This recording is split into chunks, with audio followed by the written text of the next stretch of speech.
인간과 소통하며 성장하는 AI, 휴먼 인터룹 러닝 기반의 컨버세이셔널 AI 도입기에 대해서 발표를 맡은 소카 AI팀 소속 원혜진, 김현수입니다.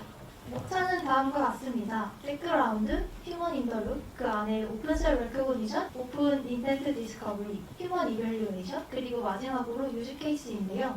백그라운드에서는 저희가 왜 컨버세이셔널 AI 도입을 고민했는지에 대해 설명드리고, 휴먼 인터룹 러닝에서는 AI 도입에서 생길 수 있는 문제를 어떻게 해결해 나아갔는지, 그리고 마지막으로 유즈 케이스에서는 활용 결과를 말씀드리겠습니다.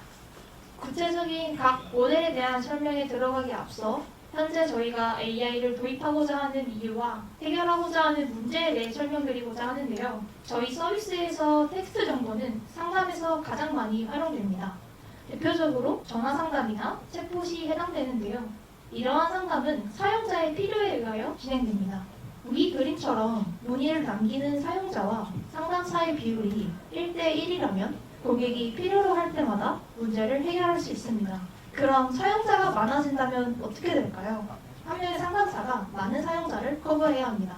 실제로 상담사보다 고객의 수가 훨씬 많으며 상담사가 모든 고객이 필요로 할 때마다 모든 문의에 대해 대응하는 것은 불가능하며 때때로 간단한 문의에 응답하느라 정작 상담이 필요한 긴급한 문의에 대해 대응하지 못하는 경우도 발생할 수 있습니다. 이렇게 간단한 문의는 자동화할 수 없을지에 대해 저희는 고민이 생기게 되었고 AI 모델을 도입하여 어떻게 효율적으로 대응할 수 있을지를 고민하게 됩니다. 전체적인 그림은 다음과 같습니다. 채팅 문의가 들어오게 되면 AI 모델을 활용해서는 간단한 문의를 다루고 그 외의 문의들은 상담사가 대응하도록 합니다. 그럼 AI 도입을 위한 문제점은 무엇이 있을까요? 첫 번째로는 새로운 인텐트 처리의 문제가 있습니다. 현재 구축된 카테고리 외에 새로운 의도가 담긴 문제가 발생된다면 매번 사람이 붙어서 카테고리를 추가해야 합니다. 즉, 아웃 오브 디스트리뷰션을 처리할 수 없게 되는데요. 그리고 두 번째로는 라벨링된 데이터 확보에 문제가 있습니다. 현재 저희는 여러 명의 상담원 분들이 계십니다. 다수의 상담원이 의도를 파악하는 과정에서 휴먼 에러가 발생하게 되는데요. 여기서 말하는 휴먼 에러라 함은 아래 그림과 같이 다른 문제를 같은 카테고리로 매핑하는 문제를 의미합니다. 즉, 라벨된 데이터를 확보하는 것이 가장 어려운 문제입니다. 그래서 저희는 라벨 확보를 자동화할 수 없을지에 대해 의문이 생기게 되었고, 그럼 라벨 확보를 자동화하기 위해서 무엇이 필요할까요? 고객 문의를 적절하게 분류하기 위해서는 AI 모델이 필요하며 이 AI 모델을 학습하기 위해서 올바르게 레이블링된 데이터가 필요합니다. 이렇게 답이 없고 끝이 없는 상황이 발생하게 되는데요. 이러한 데드락을 해결하기 위해 저희는 현재 보유한 데이터를 올바르게 정제하고 추후에 발생하는 새로운 고객 문의 카테고리에 대해 처리할 수 있는 파이프라인을 구성할 필요가 있습니다. 그래서 저희는 휴먼 인 더 룹 러닝 도입을 고민하게 됩니다. 휴먼 인 더 룹 러닝이란 모델 학습에 있어 사용되는 데이터 품질 개선에 사람의 피드백을 이용하는 방식을 의미합니다. 저희는 이를 위하여 구성 요소를 4가지로 나누었는데요. 초기 데이터 생성과 분류 모델 학습, 그리고 오픈셀 레코그니션, 오픈 인텐트 디스커버리, 휴먼 이밸류에이션입니다. 방금 말씀드린 구성 요소를 간단한 파이프라인으로 그리면 아래 그림과 같으며 각 구성 요소에 대해서 설명드리겠습니다. 휴먼 인 더 룹 러닝의 파이프라인에서 첫 번째 단계인 오픈셋 레코그니션입니다. 오픈셋 레코그니션이란 모델을 학습할 때 사용되지 않은 언노운 클래스가 평가 데이터에서 나타났을 때 학습 클래스 중 하나가 아닌 언노운으로 분류하는 태스크를 의미합니다. 이에 대한 간단한 예제는 다음과 같습니다. 라벨 0과 1을 각각 완차와 분실물이라고 가정하고 주차장에 자리가 없다는 문장이 입력으로 들어가게 됩니다. 그런 모델은 입력 문장이 0번 클래스에 가깝다고 나타낼 것입니다. 그럼 이 영화 진짜 재밌어요 라는 문장이 들어오게 되면 어떻게 될까요? 모델은 아마 0과 1 둘 중 하나의 클래스를 선택하게 될 것입니다. 이러한 문제를 예방하기 위하여 저희는 OOD 문장이 들어가는 라벨 2를 새로 만들어주고 다시 이 영화 재밌어요 라는 문장을 인풋으로 집어넣게 된다면 모델은 정상적으로 2번 클래스를 지칭하게 될 것입니다. 방금 말씀드린 게 오픈셀 레코그니션의 간단한 예시고, 오픈셀 레코그니션은 크게 2가지 관점으로 나눌 수 있습니다. 첫 번째는 생성 기반으로 학습 단계에서 out of distribution 샘플을 만들고 해당 샘플을 이용해 학습하는 방식입니다. 두 번째는 discriminative한 방식으로 별도의 OOD 샘플을 생성하지 않고 누군가 OOD 클래스를 탐지하는 방법입니다. 저희는 discriminative한 방법과 로직 팩터를 기반한 방법을 적용하여 문제를 해결하려고 시도해 보았습니다. supervised classifier가 출력한 로직 팩터를 가지고 인맥학과 비교하여 OOD 샘플을 걸러내는 방식을 사용했는데요. supervised classifier는 학습할 때 캘리브레이션을 적용하여 모델의 representation 퀄리티를 개선하고자 했습니다. 그 결과 퍼블릭 벤치마크 데이터셋 중 뱅킹 데이터셋에서 기존 소타 모델보다 좋은 성능을 내는 것을 확인할 수 있었습니다. 지금까지 저희가 컨버세이셔널 AI를 도입하고자 하는 배경과 오픈셋 레코그니션에 대해서 설명드렸습니다. 다음으로 현수님께서 오픈 인텐트 디스커버리와 휴먼 이밸류에이션에 대하여 설명드리겠습니다. 네, 지금까지 혜진님께서 AI 도입 배경과 학습하지 않은 라벨을 걸러주는 오픈셋 레코그니션 모듈에 대해서 잘 설명해 주셨는데요. 다음으로 이어서 휴먼 인 더 룹 파이프라인의 두 번째 단계인 오픈 인텐트 디스커버리에 대해서 설명드리도록 하겠습니다. 오픈 인텐트 디스커버리란 학습하지 않은 언레이블 셋에 존재하는 의도를 찾아내고 비슷한 의도를 가진 텍스트끼리 묶어주는 작업입니다. 예를 들어서 보시는 예시처럼 이미 알고 있는 라벨인 반납 장소 변경, 분실물 문의 외에 처음 보는 종류의 내용인 워셔액이 없다, 사륜 구동 차량 여부 등의 텍스트를 보고 비슷한 의도를 갖는 텍스트끼리 묶어주는 태스크입니다. 오픈 인텐트 디스커버리는 다음과 같이 세 단계로 이루어집니다.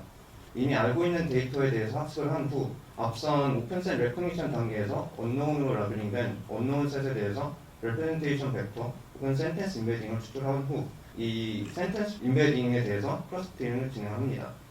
첫 번째 단계인 노운 클래스에 대해 학습하는 이유는 도메인에 존재하는 단어 혹은 지식을 좀 더 잘 이해하기 위해서입니다. 학습 과정에도 여러 방법이 존재하는데요. 어떤 러닝 오브젝티브를 가지고 학습하는지에 따라서 레프레젠테이션 퀄리티가 많이 달라질 수 있습니다. 학습하는 방법에는 크게 두 가지로 나뉘는데요.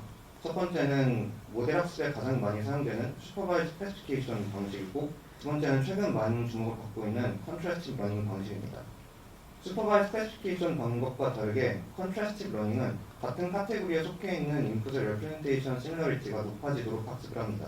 예를 들어서 다음과 같이 아이패드를 두고 내렸다라는 문장과 가방을 두고 내렸다라는 문장은 모두 분실물에 관련된 문장이기 때문에 버트와 같은 랭귀지 모델을 통해서 추출된 각 레프레젠테이션 벡터의 코사인 시밀러리티가 높아지도록, 즉 1이 되도록 학습을 하며, 반대로 분실물에 관련됐던 첫 번째 문장과 면허 등록이 안 된다라는 두 번째 문장은 텍스트의 의미가 다르기 때문에 이 두 문장에 대한 코사인 시밀러리티가 낮아지도록, 즉 0이 되도록 학습을 합니다. 이렇게 해서 학습을 해서 얻을 수 있는 장점으로는 벡터 공간상에서 유사한 문장은 가까이 위치하고 다른 문장은 멀리 위치하게 되는데요. 이는 이후 클러스터링 단계에서 보다 더 좋은 클러스터를 만들 수 있는 그런 도움에서 더 많은 도움을 줄 수 있게 됩니다. 최근 인텐트 디스커버리 관련된 연구에서 컨트래스티브 러닝 방식이 많은 주목을 받고 있는데요. 최근 소타를 발전한 주요 최신 모델들인 디벌라인부터 DKT, DSSCC 등은 모두 이 컨트래스티브 러닝 방식을 이용해왔습니다. 이에 저희도 이 컨트래스티브 러닝 방식으로 다양한 실험을 진행을 하였고, 저희 도메인에서 역시 더 좋은 결과를 내는 것을 확인할 수 있었습니다. 보다 시각적인 결과로 각각 슈퍼바이즈 클래시피케이션 방식과 컨트래스티브 러닝 방식으로 학습시킨 모델을 통해서 언노운 라벨에 대한 T-SNP 플러스를 얻었는데요. 좌측에 보시는 게 클래시피케이션 방식으로 학습된 모델의 결과이고, 우측이 컨트래스티브 러닝 방식으로 학습된 모델의 결과입니다. 같은 색의 점들이 같은 라벨 혹은 같은 의도를 나타낸다고 보시면 되는데요. 보시다시피 컨트래스티브 러닝 방식으로 학습된 모델들이 비슷한 의도끼리 더 잘 묶어준 것을 확인할 수 있습니다. 이러한 실험 결과가 인사이트를 바탕으로 저희는 컨트래스티브 러닝 기반의 방식으로 저희의 도메인에서 역시 학습을 진행하였고, 또 좋은 결과를 낼 수 있었습니다. 오픈 인텐트 디스커버리에서 남은 두 단계는 비교적 간단한데요. 앞선 단계에서 학습한 모델을 통해서 언노운 셋에 대해서 레프레젠테이션 벡터 혹은 센텐스 임베딩을 추출을 합니다.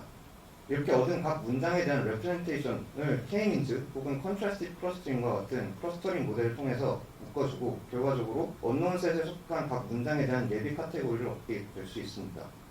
네, 이렇게 앞선 두 과정에서 AI 모델을 통해서 처음 보는 카테고리들을 탐지하고 걸러내고, 걸러진 데이터에서 비슷한 개체끼리 묶어주었습니다. 다음으로는 휴먼 인 더 룹 파이프라인의 마지막 단계인데요. 바로 인간이 개입해 보다 양질의 데이터를 확보하는 휴먼 이밸루에이션 단계입니다.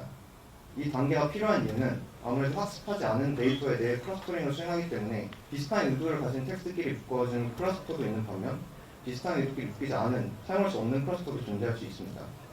그렇기 때문에 이전 단계인 오픈 인텐트 디스커버리 단계에서 얻은 예비 카테고리들 중 사용해도 되는 카테고리와 사용하면 안 되는 카테고리들을 검수하는 과정이 필요로 하게 됩니다.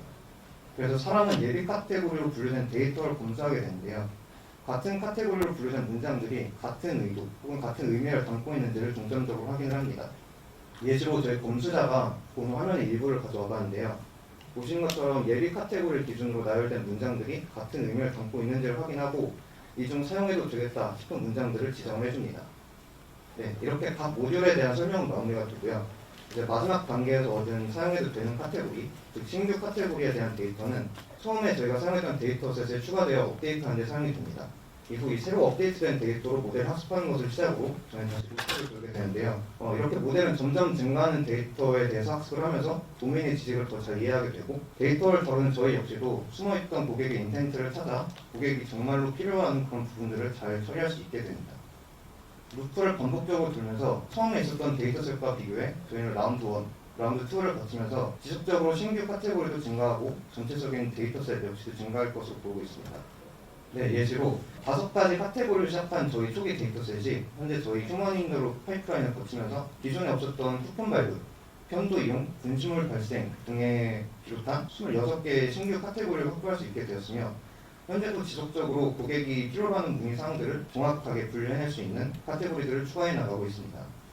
또한 이를 기반으로 각 카테고리에 적절한 답변을 제공할 수 있는 컨버세이셔널 AI 역시도 구현할 수 있게 되었습니다. 네, 이렇게 저희가 라벨이 없는 데이터 상황에서 AI 모델과 사람이 함께 참여해 잘 정제된 데이터를 구축하는 휴머인더룩 파이프라인에 대해서 소개해드렸는데요. 이를 기반으로 저희는 기존에 풀 수 없었던 분류 문제를 포함한 다양한 문제를 풀고 새로 추가되는 라벨에 대해서 탐지하고 처리하며 지속적으로 성장하는 컨버세이셔널 AI를 구현할 수 있게 되었습니다. 연구와 비즈니스 문제를 푸시면서 발생할 수 있는 비슷한 상황에서 이제 저희가 구현한 이런 파이프라인을 참고하셔서 많은 도움이 되었으면 좋겠습니다. 현재 저희 어플라이 리서치 사이언티스트 채용 페이지도 열려있고 밖에 저희 부스도 준비되어 있는데 오늘 공유드린 주제에 대해서 함께 이야기를 나누고 싶으시거나 질문이나 관심 있으시면 질문해 주시면 감사드리겠습니다. 저희가 준비한 발표는 여기까지고요. 들어주셔서 감사합니다.